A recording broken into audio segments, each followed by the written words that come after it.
لانڈھی کے علاقے میں ایک جگہ ہے گیدڑ کالونی.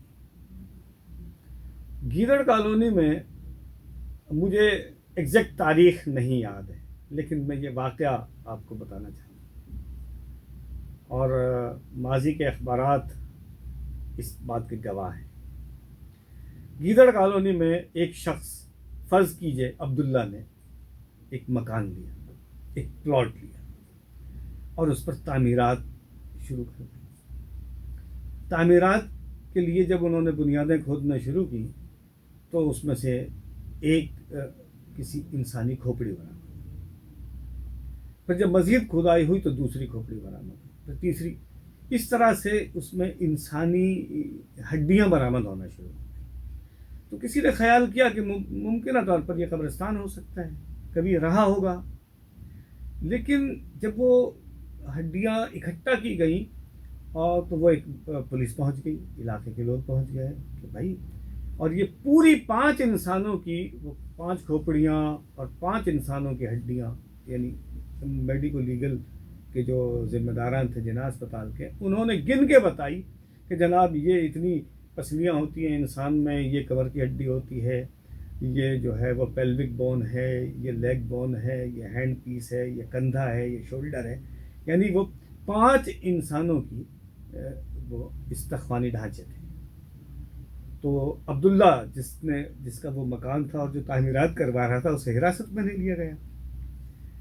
تو عبداللہ نے کہا صاحب میں نے تو کوئی 1 سال پہلے یہ مکان برکت اللہ سے لیا ہے. پولیس برکت اللہ تک پہنچی. پھر برکت اللہ نے بتایا کہ جی میں نے تو ثناء اللہ سے لیا ہے. پھر پولیس ثناء اللہ تک پہنچی. پھر ثناء اللہ نے بتایا کہ جی میں نے تو ذکاء اللہ سے لیا ہے. اس طرح سے پولیس کوئی 4-5 مالکان تک پہنچی.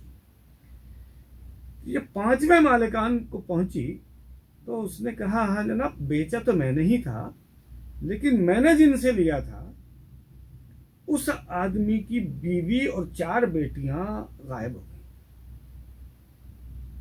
یہاں سے پولیس کو کلو دیا. پولیس نے کہا اچھا وہ آدمی کون ہے؟ انہوں نے کہا جی وہ آدمی تو ملک کے بالائی علاقوں میں رہتا ہے. اس کے آتے پتے نکالے. پولیس ملک کے بالائی علاقوں کی طرف گئی، اور جب وہاں ان کے جس علاقے میں وہ گئی اور وہاں جا کے پتہ کیا تو انہوں نے کہا کہ جی وہ صاحب آئے تو تھے لیکن واپس کراچی چلے گئے، اور ان دنوں وہ قائد آباد میں فلاں جگہ رہتے ہیں. پولیس واپس آئی اور قائد آباد میں جب اس جگہ پہنچی تو ان صاحب کا پتہ چل گیا. اور وہ صاحب کوئی 75-80 برس کی عمر میں، 75-80 برس کی عمر میں، اور بستر مرگ پر. جب پولیس وہاں پہنچی تو بڑا عجیب و غریب منظر تھا. جب پولیس وہاں پہنچی تو اس آدمی نے پولیس کو دیکھ کے کہا کہ میں تمہارے ہی انتظار میں تھا، آئیے مجھے گرفتار. پولیس نے اس 75-80 سال کے شخص کو گرفتار کیا اور اس نے یہ اعتراف کیا کہ میں نے ایک شبہ میں اپنی بیوی اور 4 بیٹیوں کو قتل کر کے اپنے پلاٹ میں دفن کر دیا تھا، اور وہ دوران حراست مری. ایک تو میں یہ واقعہ اس طرح، میں ان کے علاقے کا نام بھی اس وجہ سے نہیں لیا کہ ان کے جو بچے ہوں گے، ان کے جو ممکنہ طور پر یہ کہانی، یہ اسٹوری ان کے کسی عزیز کی کے کانوں سے گزرے، وہ دیکھیں تو انہیں شرمندگی نہ ہو. اور یہ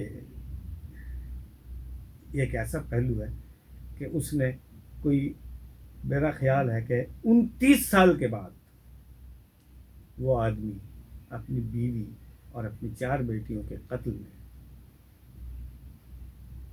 پھر اس نے بعد میں دوسری شادی کی، ان سے اولاد ہوئی، اس کے بچے وغیرہ وغیرہ، وہ سب، اور اس بات کا اعتراف کیا اس نے اور پولیس کی حراست میں انتقال کر. ایک دوسرا، ایک اور، اس شہر میں ایک بہت بڑا فراڈ کا ایک کاروبار ہوا تھا جو سمت دادا بھائی کی نے انویسٹمنٹ کمپنی ایک قائم کی تھی، اور کراچی کے لوگوں نے اپنی پنشن اور